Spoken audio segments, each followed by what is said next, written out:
Let me introduce our next guest speaker, Dr. Chandrakumar Deshmukh sir. Sir will shed light on the topic Vidya Karma in Manas Rog. Dr. Chandrakumar Deshmukh sir has received a gold medal in Diet and Ayurved and has been awarded by Himalaya Company with Jivak Award and has been awarded with the Nanal Puraskar Sushrut Ratna at Ayush Expo, Sushrut Sangoshti Ratna at Dehradun, at Pune. Sir has been awarded by Honorable Governor of Maharashtra, Mr. Bhagat Singh Koshyari ji, for Best Ayurvedic Treatment in Vari Seva. Sir has conducted Karyashala at various colleges across India and Nepal. Sir has been practicing at Shri Vishwamurthy Ayurved Chikitsalaya, Chapekar Chowk, Chinswad for the past 9 years and at Dr. R.V. Gokte Memorial Hospital, Modern Bakery Chowk, Nanapet, Pune, where he has continued Gokte sir's work on Agni Karma and Vidya Karma. Sir conducts free medicine and consultation to more than 200 patients every Wednesday at Sri Sant Tukaram Maharaj Tirtha Kshetra, Dehu, where more than 2000 doctors come for learning Vidya Karma and Agni Karma. Every year, at the occasion of Tukaram Bija Seva, more than 10,000 patients are being treated by Vidya Karma and Agni Karma Chikitsa in a single day. Every year, more than 10,000 patients take benefits from over 200 students of Agni Karma and Vidya Karma during Vari. Sir holds his specialty in treatment of autism and cerebral palsy through Agni Karma and Vidya Karma. Sir has treated more than 50,000 patients related to joint problems, more than 1,200 patients related to brain-related problems like autism, cerebral palsy, and MR. Sir provides free Ayurvedic medicine and consultation to cancer patients. Sir is conducting research in hepatitis B. Sir has been a speaker on Agni Karma and Vidya Karma throughout the country more than 140 times. Sir takes Vagbhat Vachan daily at 8:30 a.m., where more than 2,000 students join from all over India. Sir has 23,000 and Facebook 25,000 followers for Ayurved on Instagram. Sir's series Vidya Karma as it is has gained popularity across the globe. Sir has a sole motive to educate every Ayurveda student about this divine treatment of Vidya Karma and Agni Karma. Sir, I request you to kindly come to the stage. धन्यवाद पूर्वा।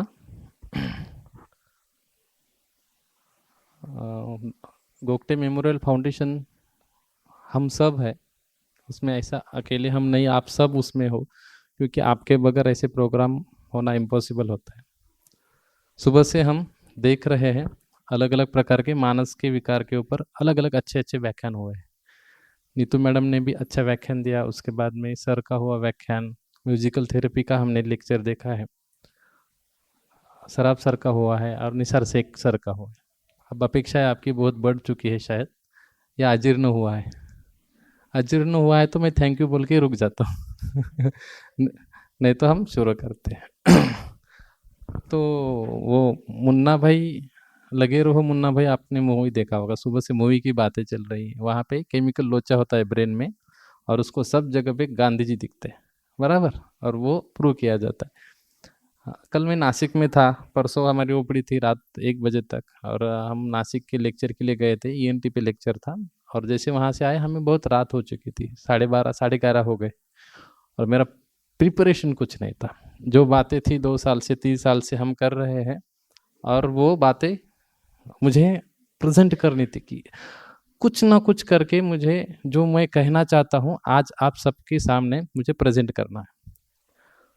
2:30 साढ़े 3 बज गए, मैंने देखा अरे यार ये तो 3:30 बज गए, सुबह नींद ना आए, ऐसा ना लगे कि मैं खुद सो रहा हूँ यहाँ पे। तो मैं प्रेजेंटेशन मेरा जो भी है रेडी करके मैं सो गया। रजोगुण की अवस्था, प्रवास करके आया है, वात प्रकोप बढ़ चुका है। 4 बजे से 6 बजे तक गोगटे सर सपने में। 10 साल 12 साल में कभी सपने में सर नहीं आए, लेकिन सुबह से सपनों में है सर। मैं उठ के देखा तो अरे यार this is very fantastic feeling. जो फीलिंग सुबह की थी ना, इमेजिन के आगे की फीलिंग थी कि इतना बड़ा कार्य सर के साथ में घूम रहा था। सर मुझे बता रहे थे, मैंने सर से ये भी बात की कि सर अभी मैं आज का लेक्चर नहीं दूंगा, आप ही दे दो तो ये बात मेरे शेयर करना चाहता था, क्योंकि ये जब सर ने, हम ये तैयारी 6 महीने से पहले करते हैं, पद्मनाभ सर के बारे में आपने सुना होगा कि वो एकदम अप टू डेट है। आपने सुबह से देखा होगा, एक भी चेयर खाली नहीं, एक भी चेयर एक्स्ट्रा नहीं, एक भी व्यक्ति एक्स्ट्रा नहीं, up to date I card से लेके सारा अप टू डेट रहता है। तो उसके पहले कितना कार्य होता होगा। 6 महीने पहले डिसाइड करने के लिए सर ने कहा कि इस साल का टॉपिक क्या रखना है। तो टॉपिक क्या रखना है, तो पिछले साल हमने इनफर्टिलिटी के ऊपर काम किया था। अब हमने बताया था कि इनफर्टिलिटी पे ऐसा ऐसा विद्या करके देखो, अभी तक कम से कम जो रेट था इनफर्टिलिटी में सक्सेस का, सारे विद्यार्थियों के सक्सेस के रिजल्ट आते हैं और सारे विद्यार्थियों को फायदा हो रहा है कि नहीं हो रहा है, सिंपल है। उसके पहले का जो लेक्चर था मानस विकार पे, हमने सरोजा पाटिल मैडम थी वहाँ पे, तो हमने टीरक कॉलेज में लिया था पहला लेक्चर। और वहाँ पे जो मानस विकार एक्सप्लोर किया था, तभी से अभी तक इतने इंटू 10 गुना जो हमारे रुग्ण है उनके रिजल्ट बढ़ गए हैं। और जो भी रिसर्च करते हैं, मैं हमेशा कहता हूँ कि एक्यूरेसी से हम इसमें जाएंगे तो हम बियॉन्ड इमेजिनेशन हम इसमें रिजल्ट ला सकते हैं। जो भी सीखने को आते हैं, मुझे ऐसा लग रहा है हम सुबह वाग्भट वाचन को ही बैठे, क्योंकि सारे चेहरे रोज के ही लग रहे हैं ऐसे। तो आप सब देखते आए हो बहुत साल से कि जो विद्याकर्म अग्निकर्म गोगटे सर ने हमें दिया है, ये आयुर्वेद की विरासत है। हम एक्यूरेसी का छोड़ो, हम जो अभी तक सीखे हैं वो भी अप्लाई करते जा रहे हैं, तो हमें फैंटास्टिक रिजल्ट आ रहे हैं, बहुत अलग आ रहे हैं। आपने अभी सुबह से देख रहे हो कि मन के बारे में बात हो रही है, लेकिन आप जॉइंट पेन से देखिएगा। आप 2000 जब सर ने कार्य किया था, लेकिन इंटरनेट नहीं था, तो कार्य लोगों तक पहुंचाने का बहुत बड़ा मुझे ये लगता था कि ये this is a life time job. लेकिन आप लोगों की वजह से ये इतना स्पीड से फास्ट हुआ है। मैं कभी भी जाता हूँ, जैसे एयरपोर्ट मेरी ओपीडी हो चुकी है, दिल्ली एयरपोर्ट पे मैं जाता हूँ तो वहाँ पे कम से कम 40 गाड़ियाँ लगती है, और हर एक गाड़ी में 10-10 पेशेंट होते हैं, 4-4 पेशेंट होते हैं, और टर्मिनल 2 पे ओपीडी होती है। हर एक रायपुर पे जाऊँ, कहीं पे भी जितने भी व्याख्यान हो चुके हैं, हर जगह पे, नेपाल में एयरपोर्ट पे 40 पेशेंट चेक किए। तो ये आया क्यों है, लोग कहीं से भी आते हैं, नाम सुनते हैं और लेके आते हैं, बच्चों को लेके आते हैं, बड़े लेके आते हैं, और कोई ना कोई गाइडेंस, छोटी छोटी बात है, एक्यूरेसी की जो बात है वो करके देखते हैं, और वहाँ से लोग फिर ट्रीटमेंट के लिए हमारे हर एक विद्यार्थी के पास चले जाते हैं। ये सारा जो है, मैं ये कहना चाहता हूँ, न मम एतत्, आपका नहीं है, मेरा नहीं है, हमें जो गुरु शिष्य परंपरा से मिलता है उसी का है। मानस रोग 2.0। ऐसा क्यों? हमने मानस विकार के बारे में तो बात की थी 2 साल पहले, और जैसे मैंने परसों व्हाट्सएप के ग्रुप में डाला था कि कौन किसी ने अटेंड किया है, नहीं किया, तो बहुत लोगों ने कहा था कि हमने अटेंड नहीं किया है, किसी ने कहा अटेंड किया है। लेकिन जब भी छोटे बच्चों के बारे में या मानस विकार में विद्याकर्म कार्य कैसे करता है, ये करने के पहले मैं एक बात बताता हूँ। गोगटे सर चले गए थे और सर का कार्य हम कर रहे थे। कार्य करते समय बहुत कठिनाई आती थी, बहुत प्रश्न होते थे छोटे छोटे डिसीज के बारे में। तभी मैडम से जब भी बात होती थी, गोगटे मैडम बताते थे। तो हम गोगटे मैडम का निर्माण हुआ, उसके पहले 15 दिन हम ताराचंद हॉस्पिटल में जब मैडम एडमिट थे, तब योगेश और हम गए थे। तो ऐसे समय में मैं मैडम से बात कर रहा था। मैडम ने तब बोला था कि आप शिविर ले लो, और विशेष था ब्रह्म कुमारीज का जो शिविर है, ब्रह्म कुमारीज की लड़की है, उनको आप सेवा देने का प्रयास करो, क्योंकि वहाँ के योग का कार्य बहुत अच्छा होता है, और आप षट चक्र पे कार्य करने की शुरुआत करो। 3 साल पहले हमने ये सुन के कार्य करने के लिए प्रेरित हुए, और ये छोटे छोटे बच्चों में मैडम का एक शब्द था वो कि षट चक्र का विचार करो, और उसका कार्य हमारे विद्याकर्म के कार्य से मिल के आगे की चिकित्सा का आप रिजल्ट देखते जाओ।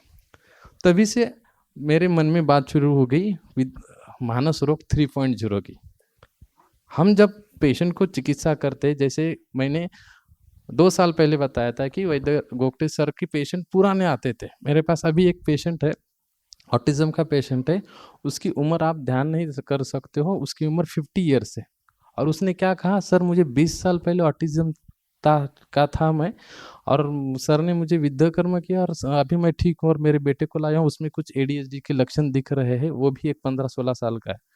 तो ये 2018 की बात है। मैं इतना आश्चर्यचकित था कि अरे यार, how this can be possible, ऐसा कैसे हो सकता है। हमें तो छोटे छोटे बच्चों में इतना कार्य करने के लिए वक्त जाता है, और समय देने के बाद भी, सारा पंचकर्म करने के बाद भी रिजल्ट नहीं आते, कुछ करना चाहिए इसमें। तो जैसे-जैसे एक मेरा भाग्य ये समझता हूँ कि मैं जहाँ पे बैठता हूँ सर की जगह पे, वो जगह इतनी डिवाइन है। आप कभी भी आते हो पुणे में तो गोगटे सर का जो क्लिनिक है नानापेट में, वो जगह के वाइब्रेशंस फ़ील करो। अगर आप वाइब्रेशंस या डिवाइन पावर को मानते हो तो वहाँ के सिर्फ़ एक बार आके जाइएगा। वहाँ पे आप देख सकते हो कि 2 घंटे की ओपीडी रहती है, लेकिन वो एनवायरनमेंट मैं वहाँ पे खुद का मेडिसिन कभी भी नहीं देता हूँ। वहाँ पे गोगटे सर जैसे करते हैं लिस्ट मेडिसिन, 1 या 2 मेडिसिन पे हम आए हैं अभी। गोगटे सर का जो वहाँ पे कार्य था, एज़ इट इज़ करने का प्रयास होता है। और वहाँ पे जो चिकित्सा मैं छोटे बच्चों को करता हूँ और चिंचवड़ की यहाँ पे चिकित्सा जो करता हूँ, वो बहुत अलग है, क्योंकि वो जगह का वहाँ पे महत्व बहुत ज़्यादा आता है। तो आप जब भी आइएगा तो वो वाइब्रेशंस वहाँ पे फ़ील कीजिएगा, क्योंकि वो कार्य किया हुआ क्षेत्र है। हम भी हमारे ओपीडी में जब बैठते हैं, आप भी बैठोगे तो हमारी ओपीडी की जो जगह है बहुत अच्छी लगती है हमें। लेकिन हम अगर किसी शिविर में जाते हैं तो वो शिविर से ज़्यादा हमारी क्लिनिक पे जो कार्य हुआ है, तो इसलिए कर्म महत्व बहुत ज़्यादा है। तो उसके ऊपर हमें ध्यान देना चाहिए। तो वैद्य राघव गोगटे सर का जो विद्या कर्म हमने 2 साल पहले मनोविकार में एक्सप्लेन किया था, तब से अभी तक सारे विद्यार्थी मनोविकार के ऊपर काम कर रहे हैं। कुछ साल पहले 2017 में हमने पुण्यतिथि के अवसर के ऊपर ताराचंद में ही सेमिनार लिया था। ताराचंद और मेरा बहुत नज़दीक का संबंध है। कम से कम 6-7 सेमिनार हो चुके हैं मैडम वहाँ पे। और वहाँ पे पहला सेमिनार लेने के बाद जैसे बोलते हैं ना, आग लग गई थी। पूरे महाराष्ट्र में इतनी आग लगी कि पूरी तरह से हर व्यक्ति, हर चिकित्सक जो है विद्या कर्म, अग्निकर्म करने लग गए। गोगटे सर का जो कार्य था वो हम बढ़ाने के पीछे गए, और तब इंटरनेट भी था तो कुछ बातें पहुँचाने के लिए बहुत ईज़ी था। तो तब से इतनी स्पीड बढ़ी, और स्पीड बढ़ने के बाद सारे विद्यार्थी सारी जगह से विद्या कर्म अग्निकर्म की शुरुआत हुई। लेकिन मैं हमेशा कहता हूँ ना, गूगल देते समय गोक्षर आदि गूगल, अमृता गूगल देते थे, तो लेकिन को गूगल देने की आदत पड़ गई, कौन सा भी गूगल दे दो। वैसे ही को विद्या शुरू हो गया। मीन्स कर रहे थे और कहीं पे भी विद्या हो रहा था। आप सभी ने देखा होगा, सोशल मीडिया पे भी आप देखते होगे, कोई भी व्यक्ति किधर भी विद्या करके उसका वीडियो पोस्ट करने लगा। तो मैं मैडम से मिला और मैडम को पूछा मैंने, मैडम जो इनिशियल ध्येय था कि ये विद्या कर्म अग्निकर्म चिकित्सा सारे व्यक्तियों को, सारे आयुर्वेदिक वैद्य को आनी चाहिए, ऐसा सर का या मेरा, हम दोनों का जो सर ने मुझे बताया था कि ये सबको आना चाहिए, बुक में भी आना चाहिए सिलेबस के। तो हम कर रहे हैं, सारे लोग कर रहे हैं मैडम, पर लेकिन किधर भी कर रहे हैं, किसी का कोई लेना देना नहीं, और किधर भी विद्या कर रहे हैं। तो क्या करें मैडम? इतनी सिंपल सोच पर मैडम ने कहा, कर रहे हैं ना, वो इम्पोर्टेंट। पहले नहीं करते थे, अभी कर रहे हैं। अभी आपका कार्य है, आप अपना बताते जाओ, जिनको ये करना है वो एक्यूरेसी से उसके पीछे आते जाएंगे और रिजल्ट मिलते जाएंगे। अभी मैं देखता हूँ जैसे पंकज, आप अब आज रिवॉर्ड मिला उसको वो पहला स्टूडेंट है मेरा पुणे का। कृष्णा जो है वो चिंचवड़ का पहला स्टूडेंट है। तो ये इनकी प्रैक्टिस अगर आप देखोगे तो इतनी फैंटास्टिक प्रैक्टिस है इन लोगों की। तो इनकी प्रैक्टिस देख के मुझे बहुत फ़ोन आते हैं कि आपके पास सीखने को आना है। तब से अभी तक मोर देन 2000-3000 क्लिनिक है पूरे इंडिया में, जहाँ पे विद्या कर्म के लिए हम विद्यार्थी को पेशेंट भेज सकते हैं अगर वहाँ का पेशेंट आया है तो। लेकिन वो बात जो है छूट नहीं रही थी को विद्या वाली। कोई भी किधर भी कैसे भी विद्या कर रहे थे, कुछ विद्या करते समय उसको घुमा रहे थे जैसे कि स्क्रू ड्राइवर है वहाँ पे। कुछ विद्या करते कर्म करते समय वो वुल्वरिन जैसा इधर इधर इधर उधर सब जगह पे कर रहे थे। कुछ करते समय इतनी बड़ी निडल है बिटवीन द वर्टेब्रेज ऐसे अंदर डाल रहे थे। हाँ, कसं वाटतंय आता, असं होतंय ना, ऐसा कर रहे थे, मेरे पास आ रहे थे, लेकिन मुझे इतना ये होता था। लेकिन जो मैडम ने बात बताई थी, आप करते जाओ, धीरे-धीरे बदलाव आते जाएँगे। तभी से अभी तक जितने भी व्याख्यान हुए, 200-250 व्याख्यान हुए, हर बार मैं एक्यूरेसी के बारे में बोलता हूँ। इसीलिए हमने काम करना शुरू किया। मुझे लगता था कि ये बहुत बड़ा कार्य है, लेकिन हम करते जाएँगे और होते जाएगा। वैद्य गोगटे मेमोरियल फाउंडेशन शुरू किया और गोगटे सर का वर्क सबके सामने लेके जाना था। न मम एतत्, हम करते जाएंगे, आयुर्वेद करवा के लेता है। जैसे सुबह से हम देख रहे हैं संहिता में ये है वो है, हम सीख रहे हैं। संहिता में आयुर्वेद के बारे में लिखा है, लेकिन आयुर्वेद हमारे आजू बाजू में जो है सारी बातें ये आयुर्वेदी है। तो ये हम बैठे थे, पूर्वा थी मेरे साथ में, हम क्लिनिक में पेशेंट देख रहे थे। पूर्वा ने एक वीडियो निकाला, सर ये कैसे विद्या कर्म कर रहे हैं देखो। और वो भी वायरल हो रहा है। मैंने कहा होने देना सर, हमें कुछ करना चाहिए। मैंने कहा क्या करेंगे हम, हमें लोगों को बताना चाहिए। मैंने ठीक है हम शुरू करते हैं, और हमने विद्या कर्म एज इट इज सीरीज शुरू की। एक एक दो दो एपिसोड बनाए और सारे लोगों को इतना पसंद आया। अभी तक इसके 20 एपिसोड हो चुके हैं। यहाँ से 20 से 35 तक एपिसोड्स रेडी है, लेकिन मेरी हिम्मत नहीं हो रही है कि हर एक एपिसोड में जितनी पढ़ाई देनी चाहिए, मेरी 20 वाले एपिसोड में पढ़ाई नहीं हुई अभी, इसलिए मैं पोस्ट नहीं करना चाहता। जब तक पढ़ाई होती नहीं तब तक मुझे पोस्ट नहीं करना है। अभी मेरी पढ़ाई परसों तक ख़त्म हो गई, जो 20वां एपिसोड है। मैंने 48 तक एपिसोड क्या क्या रखने हैं, और एज इट इज़ कैसे छोटे छोटे बच्चों के ऊपर या बड़े बड़े डिसीज जो रहते हैं, इवन लीवर के लेके पैनक्रियास तक जो प्रैक्टिस में अनुभव आते हैं, सर के जो पुराने केस पेपर है वो सारा संकलन करके कागज़ पे लिखे, वीडियो बना के रखे। लेकिन वो जब तक मन को सेटिस्फाई नहीं होता, अरे दिस इज़ वेरी गुड, अभी पोस्ट कर सकते हैं, क्योंकि वो देख के क्वैकरीज भी बढ़ सकती है। तो मुझे एक्यूरेट आयुर्वेद के ज्ञान से वहाँ पे डालना था, तो वो कार्य चालू है। और पूर्वा के इनिशिएटिव से ही विद्या कर्म एज इट इज सीरीज शुरू की, और जो सबको काम में आती है। सर के लिए एक ट्रिब्यूट, वह सुवर्णशिला का जो सर ने बनाई थी वो हमने पेटेंट के लिए डाली है, और पंकज की मदद की वजह से उसका पेटेंट भी मिल चुका है, डिज़ाइन रजिस्ट्रेशन हो चुका है। तो इतना कष्ट होता है। मैंने एक बार सर थे तब पेटेंट के लिए बोला था, सर बोले मुझे नहीं जमेगा, तू ही कर। अब तू ही कर शब्द है तो मैं कर रहा हूँ, लेकिन मुझे करने की कोई ज़रूरत नहीं है।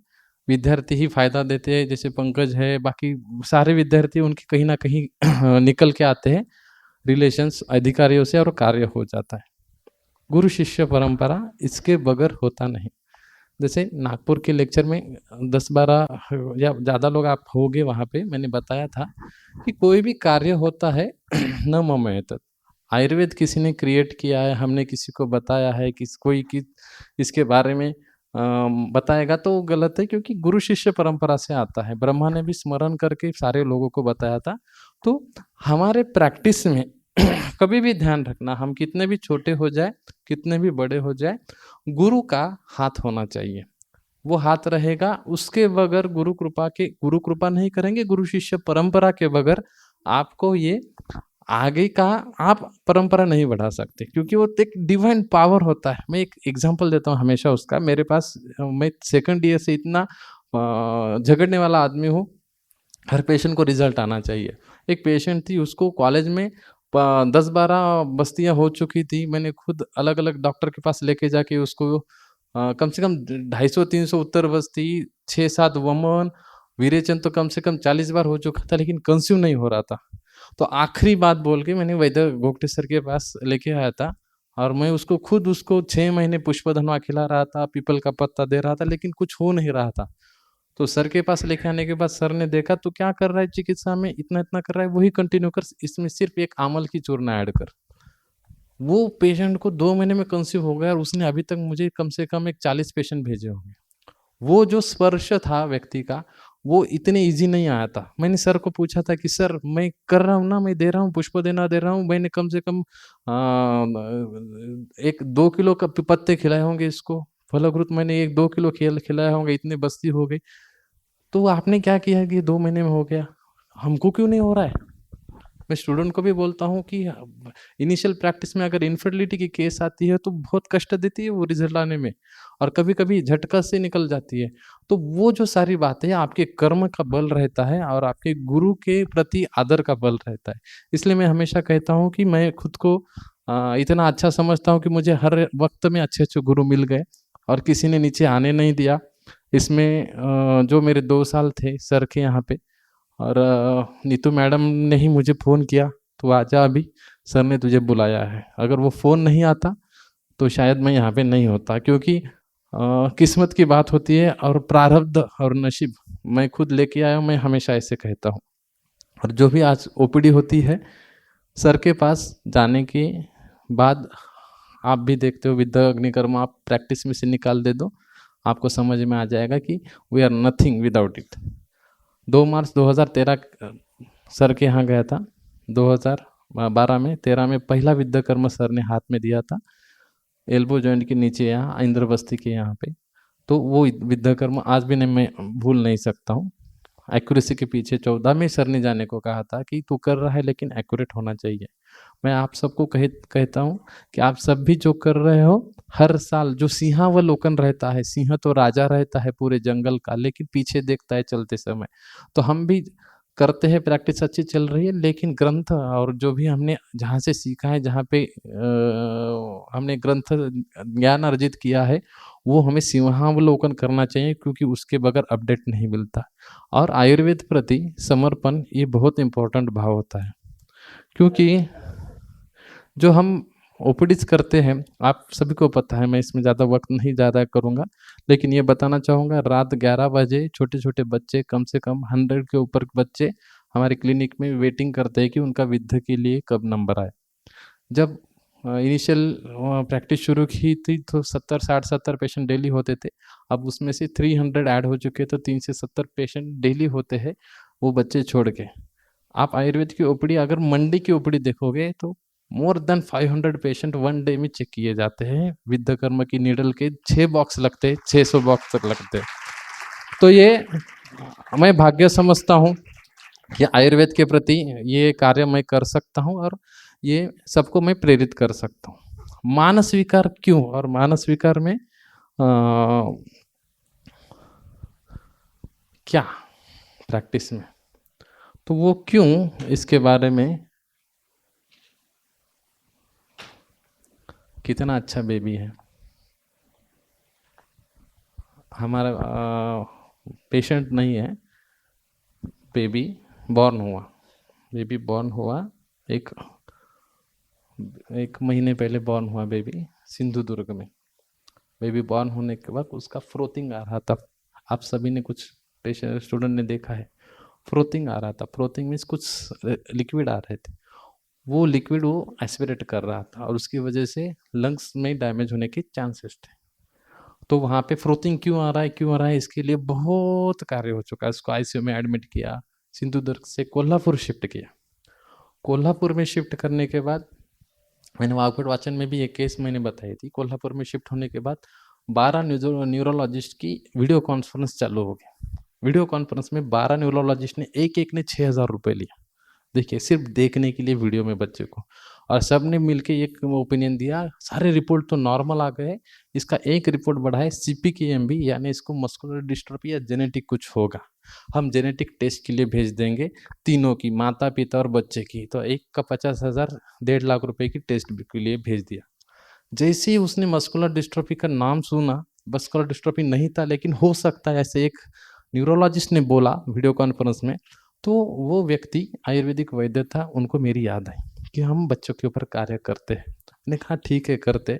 उन्हें मुझे फ़ोन किया, मैंने कहा कि सर प्लीज़ परमिशन ले लो, हमें क्या करना है, हम चिकित्सा कर सकते। तो उन्होंने परमिशन मिली नहीं, और परमिशन मिली नहीं तो एकदम बच्चे का लंग्स कोलैप्स हो गया। दूसरे दिन पूरा लंग्स का कोलैप्स हो गया। डेट है 8/25, 25/8/4/34 को मुझे फ़ोन आया, सर इसका लंग्स कोलैप्स हो गया। मैंने कहा ट्रीटमेंट क्या हो रही है? सर वहाँ पे ट्रीटमेंट ही नहीं है, कुछ नथिंग ट्रीटमेंट, स्टेरॉइड भी दे के थक चुके, कुछ ट्रीटमेंट नहीं हो रही है। मैंने कहा हमें चांस देने का प्रयास करो। मैंने कहा सर मैं आज कुछ भी करके चांस लेता हूँ और परमिशन निकालता हूँ। शाम को फ़ोन आया, सर बच्चे का ऑक्सीजन ड्रॉप हो चुका है लेकिन परमिशन मिल गई है, क्या करें? मैंने कहा मैं भेजता हूँ किसी ना किसी को। तो कोल्हापुर में पेशेंट था, चेक किया, कोल्हापुर में 12 लोग थे, लेकिन उसमें से सबसे सही कौन करने वाला है हमें पता होता है, जो कि एक्यूरेसी से करता है। तो मैंने एक विद्यार्थिनी को फ़ोन किया, वो बोली मैं नहीं हूँ सर, मैं मायके चली गई हूँ। दूसरी बोली सर मैं प्रेग्नेंट हूँ 7 महीने की, मैं भी नहीं जा सकती। और तीसरी को फ़ोन किया, वो बोली सर मैं जाती हूँ, और वो गई। और उसको कहा मैंने कि तू चिकित्सा कर। चिकित्सा सिंपल थी, जो दिखता है वैसे। आईसीयू में मुझे क्या करना था, मानस विकार के विद्याकर्म करना था, भ्रूमध्य, अपांग, भ्रूपुच्छ, जो अभी मैं आगे इलेबोरेट करूंगा, कंफ्यूज नहीं होना है हमें, और श्वास के विद्याकर्म, और आईसीयू में अग्निकर्म सुवर्ण शलाका से हमने किया। मैं आगे बताऊंगा क्या क्या किया।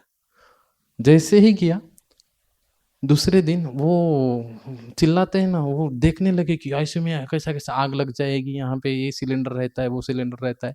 हमारे विद्यार्थी, हमारे सर ने बोला है आप प्लीज पीछे हो जाओ, और हमारे स्टूडेंट ने न्यूरोलॉजिस्ट को गालियां दी, आपसे नहीं हो रहा ना, हमको करने दो। और वो खुद, वो इतनी अच्छी बात है, वो खुद 9 महीने की प्रेग्नेंट थी, उसको हो गए, लड़का हो गया। उसने 9 महीने की प्रेग्नेंट थी, मुझे पता नहीं था वो प्रेग्नेंट है।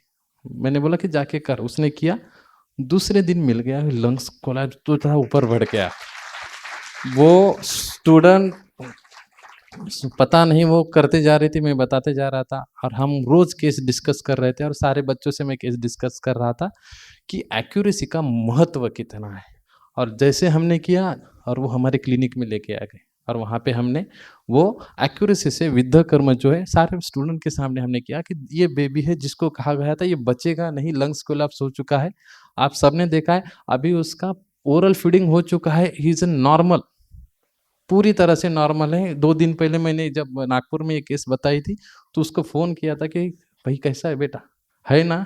बोली है, और नॉर्मल है, सारा निकाल दिया है, और अच्छी तरह से पूरी नॉर्मल है सर, अब मैं मायके में सो रही हूँ। तो वो हमने वहाँ पे चिकित्सा की थी। देखिएगा बच्चे की एज, देखिएगा 15 दिन के नीचे वाला बच्चा है, और इतने छोटे बच्चे को विद्याकर्म प्लस, मैं आगे बताऊंगा, ये अग्निकर्म,